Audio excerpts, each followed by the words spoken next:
Hola, ¿qué tal? Muy buenas con todos. Les saluda el ingeniero César Escorza de la empresa TIP Engineering. En esta oportunidad, para continuar con los videos que venimos desarrollando, el tema que trataremos hoy es el modelo OSI y cómo se comporta en la conectividad de redes. El modelo OSI es un modelo desarrollado ante la problemática de distintas soluciones de distintas marcas que implicaban a las empresas que necesariamente tengan desarrollada su red íntegra en una sola marca. Entonces había poca evidencia de la estandarización.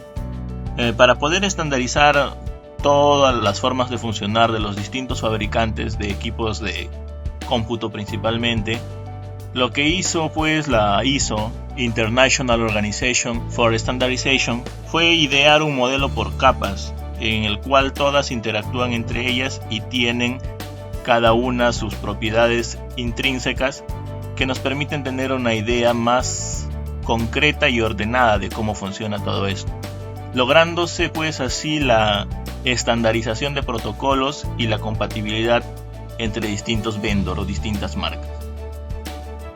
Entendamos que en el modelo de Internet, cuando nosotros formamos nuestra cadena de datos desde la capa 7 hasta la capa 5, con las primeras capas que son las capas orientadas a la aplicación, nosotros tenemos esta cantidad de datos sin un nombre específico, solamente como datos. Entonces, en el modelo OSI, los datos generados por cada capa que vayan transcurriendo, esos obtendrán una nueva cabecera y por ende tendrán un nuevo nombre, el cual veremos más adelante. Sin embargo, este mecanismo, llevándolo a un hecho real, podemos compararlo con el sistema postal de correo. Por ejemplo, yo mando un documento original con mi letra y mi huella, quizás a provincia. Entonces lo primero que se hace es poner el documento en un sobre. El sobre se le coloca una estampilla de Cajamarca, por ejemplo. Se meterá en un paquete pequeño de todos los sobres que van a Cajamarca. Luego se pondrá en un paquete un poco más grande que son todos los paquetes que se van de repente hacia el norte del Perú. Y posteriormente, cuando llegue a su destino, conforme va llegando al norte, se sacará un paquete. Conforme va llegando a Cajamarca, se sacará otro paquete. Cuando llega al distrito donde yo estoy enviándolo, se leerá la estampilla y el remitente del sobre. Y por último, cuando llegue a la persona con la que yo me quiero comunicar, abrirá ese sobre y obtendrá la información. Es de la misma forma como funciona o cómo estandariza el modelo OSI el funcionamiento de la transmisión de información. Como podemos ver acá, el nombre de cada PDU por capa es: para las primeras capas de las 5 a las 7 tenemos que siguen siendo datos. El nombre de la capa 4 es un segmento. En la capa 3 podemos tener datagramas o paquetes. En la capa 2 una trama y en la capa 1 los bits, en donde, como ya hemos explicado, los bits son los materializables y medibles que viajan a través de un medio específico de transmisión. Tenemos un modelo típico de red donde podemos encontrar una red cableada, una red jerárquica de switcheo, un router con un enlace hacia internet proveído por un ISP, su respectivo firewall, ¿no?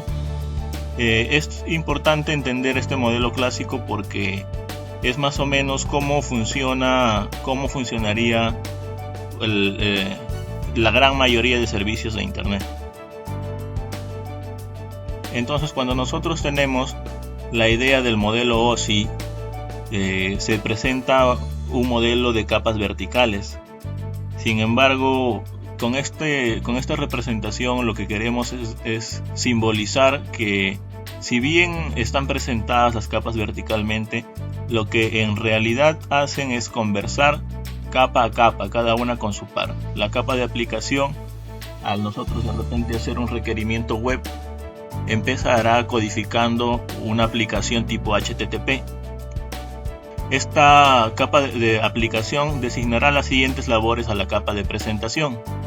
Esta capa de presentación podría utilizar un cifrado HTML con las líneas de código que esto implica para solicitarlo a un servidor remoto. La capa de sesión se encargará de establecer los parámetros iniciales de la transmisión de datos y dejar la plataforma lista para que la capa de transporte entre a tallar más adelante. En este caso, por ejemplo, pues podríamos tener la sesión de establecimiento del protocolo TCP, que ya dejaría lista la negociación para que el propio protocolo en sí, cuando pase a capa 4, ya funcione con los controles y normativas que cada uno de los protocolos que esta capa engloba. La capa 4 pasaremos a la capa 3. Esta capa 3 de forma tal de que si bien la información o el paquete que logró crear el equipo terminal está siendo encapsulado, incluyendo una dirección IP, la cual es interpretada por los equipos de red, entonces este equipo terminal tiene la capacidad de entender la información que le sirve a la capa 3, más no de gestionar las funcionalidades que hacen los equipos que se encuentran en esta capa. Por ejemplo, un router. Este router lo que realizará es poder hacer el intercambio a nivel de nube o a nivel de internet con distintos equipos de distintos destinos, los cuales se encuentran interconectados, encontrando la ruta más eficiente y de menor impacto para el intercambio de información. Quiero que se entienda de que si bien existen equipos de capa 3 que funcionan en capa 3, eso no quiere decir que este equipo pues no permita pasar la información de las otras capas. Lo que realmente hacen los equipos es estar en estas capas, red, enlace y enlace de datos, incluyendo también los equipos, por ejemplo los firewall de capa 4 de transporte. Lo que hacen es interpretar específicamente esa capa, encontrar el paquete, abrirlo, revisarlo, entenderlo, rearmarlo y enviarlo. Entonces, este equipo de red lo que hará es enviar la información previamente aceptada por la capa de transporte. En este caso, lo que hizo la capa 2 es entender e identificar la ubicación de esta PC, entendiendo a través de la capa física que utilizará la banda base 100 base TX usando una codificación de línea MLT3, por ejemplo, y le dijo al router qué equipo específicamente de su red es el que está pretendiendo comunicarse. Entonces, al hacer el intercambio en la nube a nivel de equipos router, lo que se hizo es llegar al otro destino, donde quizás se encuentra alojada la página web que estamos buscando. A nivel de capa 3 dedicada, ya se entendieron y ya se estableció la conexión. Entonces, nuevamente empieza a circular el OSI de comunicación. Capa física, señores, estamos trabajando en MLT3 de banda base 100 base T. Señor Switch, yo soy el equipo que tiene determinada MAC, así que usted se tiene que comunicar conmigo en mi momento oportuno. Señor router, mire que a usted le llegó un paquete para mí que tiene mi dirección IP, así que tocará que usted converse con el switch y entre ustedes dos entreguen mi información. El protocolo de transporte lo que hizo pues es verificar previamente que la información tenía los permisos adecuados a nivel de puertos para que puedan ingresar a la red y no cause ningún daño. Terminó la gestión de la red y comienza la gestión de la aplicación. Entonces la sesión estaba establecida desde un principio para garantizar el intercambio de información continuo. La presentación, pues, amigo, yo te estoy dando la información en HTML, así que empieza a correr las líneas de código interpretativo de HTML para que descifres la información que te estoy mandando. Y a nivel de aplicación, en tu browser que has estado buscando estará visualizándose la información que pediste. Entendamos capa por capa. La capa 7 o capa de aplicación. Esta es la capa que suministra los servicios de red a los procesos de aplicaciones de usuario que están fuera del modelo OSI, pues dentro de mí no corre el protocolo OSI. Lo que yo ya soy vendría a ser el nivel por encima de la capa 7, pero lo que sí yo entiendo es que me puedan presentar un texto en una pantalla. Entonces la capa de aplicación lo que hará es cambiar la información que yo puedo visualizar en pantalla a números de código máquina que se pueden intercambiar por internet. Entonces, de esa forma es que trabaja la capa de aplicación. Determina la identidad y disponibilidad de la contraparte en la comunicación e implementa procedimientos de autenticación de usuario, recuperación de errores y control de integridad. Si bien existen hasta capa 2 correcciones de errores y todo esto, la capa de aplicación tiene sus propios mecanismos y sea una información legible para él al final en la obtención de la información. Protocolos, software y lenguajes que se pueden utilizar aquí son pues el HTTP, el SNMTP, el POP, el Telnet, el FTP, el DNS, etcétera, etcétera. La capa 6 o capa de presentación garantiza que la información que es enviada desde la capa de aplicación del origen sea legible por la capa de aplicación del dispositivo destino. La información es enviada a través de la red, pero sin que siga reglas o sin que siga encriptaciones o codificaciones de acuerdo al formato que queremos enviar la información, no se podría hacer. La capa de presentación justamente es la que hace este tipo de trabajo. Dice que se puede encargar de la encriptación de datos que se enviarán a través de la red. Esto me lleva pues a hacer un aporte, ¿no? Alguna vez hemos visto cuando generamos una imagen podemos generarla, si lo trabajamos en Paint por ejemplo, podemos generar una imagen .png, podemos hacer una .jpg y una como mapa de bits. Entonces, si tú tuvieses un lector específico de JPG y pretendes abrir un PNG, no se va a poder. Algo similar es cómo funciona esta capa. Por ejemplo, yo establecí y dije vamos a usar las reglas de codificación que tiene HTML, así que mándame tus códigos de línea para poder reinterpretar aquí en mi equipo usuario y poder mostrar la información a mi siguiente capa, a mi capa superior, para que él la interprete y la presente como ya lo necesita el usuario final. Entonces pues es que utiliza así de repente el tema de la encriptación y los formatos de información que se necesita, como HTML, MP3, JPG, el formato AVI. Capa 5 o capa de sesión. La capa 5 es la que se va a encargar de establecer, administrar y terminar las sesiones entre los dos nodos de comunicación. También sincroniza el diálogo entre las capas de presentación entre ambas terminales. Se encargará del mapeo de la dirección de sesión que introduce el usuario para pasarlas a direcciones de transporte con las que trabajan los niveles inferiores. Claro, por ejemplo, el circuito de conexión que podrá realizar el intercambio de información entre los equipos que nosotros tenemos, el equipo usuario, el equipo del usuario y el equipo del servidor. De lo que estará encargada la capa de sesión es de ese establecimiento o negociación previo para que no falle la conexión a lo largo de la comunicación. Por eso, por ejemplo, si bien el protocolo TCP o UDP son protocolos de la capa 4, la negociación o sesión inicial que este protocolo tiene, o llamado así el establecimiento de la sesión del protocolo TCP, es perteneciente a la capa de sesión, en donde se hace la negociación, que se presenta el protocolo, se informa que se va a trabajar con el protocolo y se espera los acuses de recibo o los ACKs desde el otro lado para poder estar totalmente sincronizado.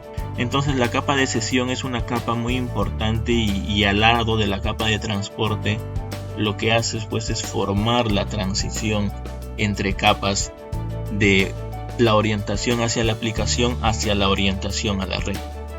En este caso pues tenemos, como ya tenemos mostrado aquí, que tenemos no el protocolo TCP, sino el establecimiento de la sesión del protocolo TCP en la capa de sesión o capa 5, el protocolo ZIP, el protocolo RTP, el protocolo NFS o Network File Systems. Entonces son los que trabajan de esa forma. a este nivel de capa. La capa de transporte. Cuando entramos ya a las capas orientadas hacia la red, como habíamos dicho, el PDU toma su propio nombre. En este caso, este PDU se llama segmento. Y justamente toma ese nombre porque es en esta capa donde toda la cantidad de información que estaba prácticamente en cadena es que se va particionando y tomando en pedacitos para poder transportarse a lo largo de toda la red. Entonces esta capa es la que se encarga de segmentar, transferir, reensamblar los datos que corresponden a una comunicación entre dispositivos terminales. Importante este término de reensamblar. Por ejemplo, si bien el modelo OSI presenta una representación vertical, lo que realmente se evidencia es una comunicación horizontal.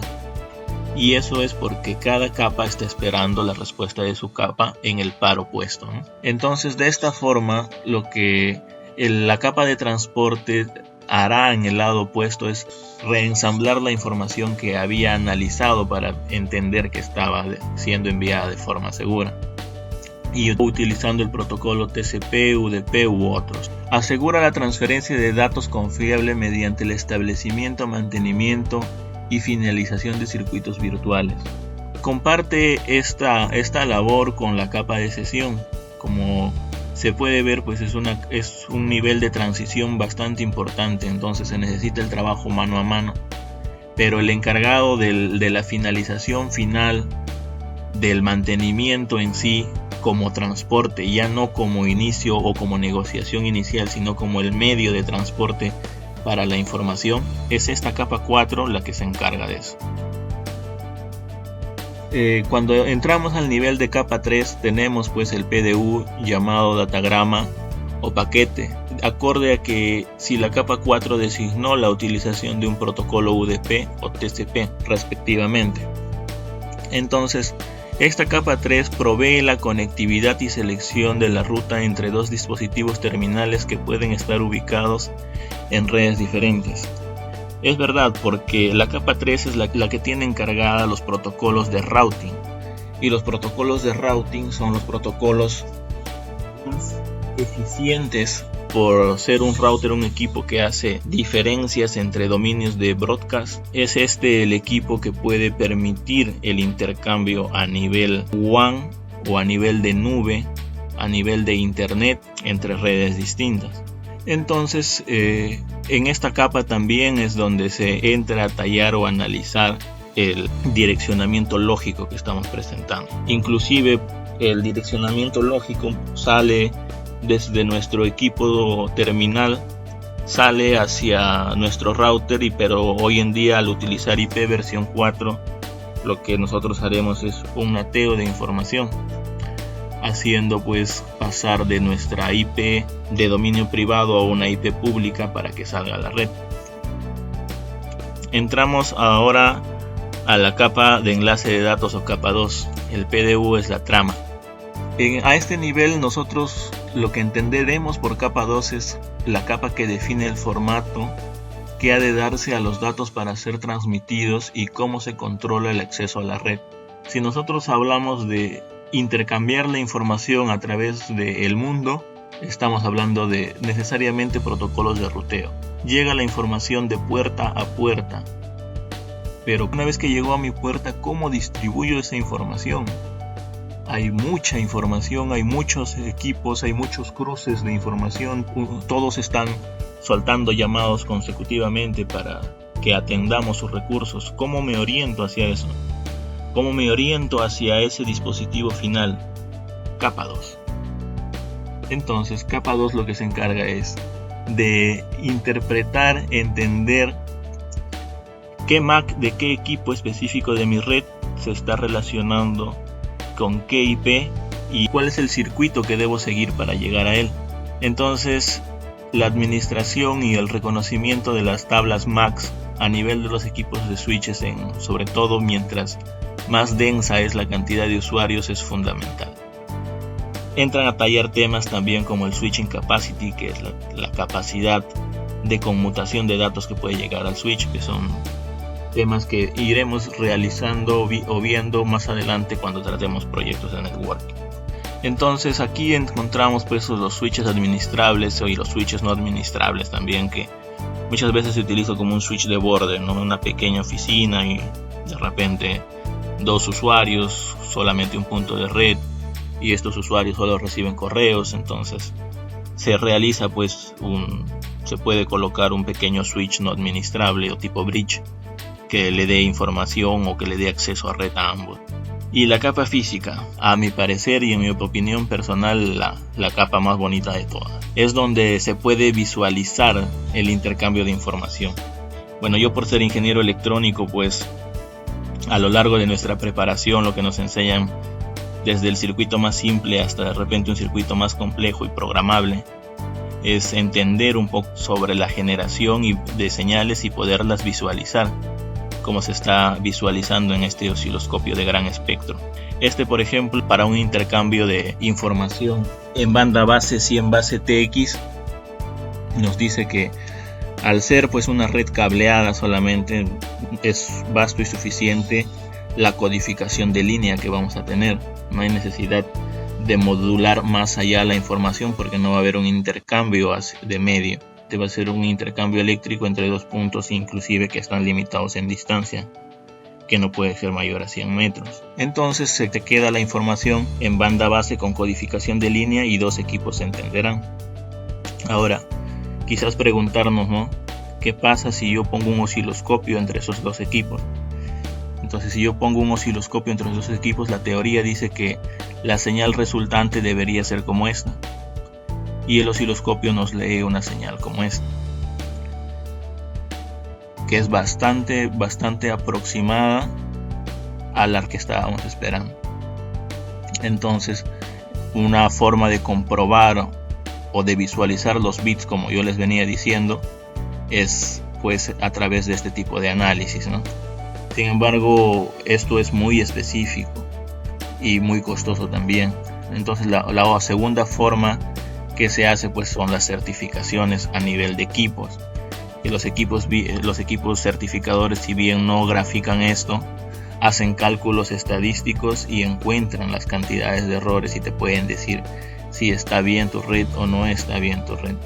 Entonces este uso de equipamiento está un poco más orientado hacia el nivel de desarrollo más que hacia el nivel de implementación. Por otro lado, si nosotros utilizamos un access point para hacer una cobertura Wi-Fi y acceder así, créanme que sería imposible pasar señales de este tipo a través de un medio inalámbrico.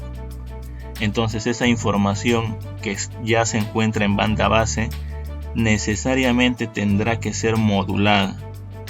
Un tipo de modulación que es un tipo robusto, más no es un tipo de modulación que tenga una gran tasa de transmisión de datos, es un modelo QPSK como el mostrado aquí, ¿no? Que va formando ondas análogas con las fases desplazadas acorde a qué cuadrante pertenece cada distribución de bits, como están establecidas en el artificio matemático de funcionamiento de esta modulación. Bueno, para terminar, pues entender con esto nuevamente la gran relación que existe entre telecomunicaciones y tecnologías de la información. Todo esto se puede demostrar o entender al hacer el análisis de modelos de capas como el modelo OSI o como que veremos más adelante el modelo TCP/IP. Conclusiones y consideraciones. Un modelo de capas como el modelo OSI permite adquirir una visión sistemática. Entendamos que sistemática quiere decir paso a paso de un intercambio de información. Las capas orientadas al establecimiento de la red, al estar estratificadas, nos permiten clasificar la atención a incidencias o troubleshooting de forma eficiente y proactiva. Se nos facilita mucho entender nuestra red por capas, porque a la hora que surge un problema podemos hacer descartes mentales de forma rápida para poder atender la incidencia y tener el mínimo impacto posible sobre nuestra red. Es importante tener reconocido o identificado el know-how de los profesionales que atienden nuestra red, para de tal forma hacer dos cosas: potenciar lo que les está faltando y por el otro lado orientar a los más expertos en determinada capa a la atención rápida de problemas. Sin irnos más lejos, pues la frase del día de hoy sería que la motivación es lo que te pone en marcha y el hábito es lo que te hace que sigas. Y bueno, hemos terminado y agradecerles bastante por la atención prestada. Recuerden que somos TIP Engineering, al servicio de la ingeniería y siempre para poder asesorar a todos en sus proyectos.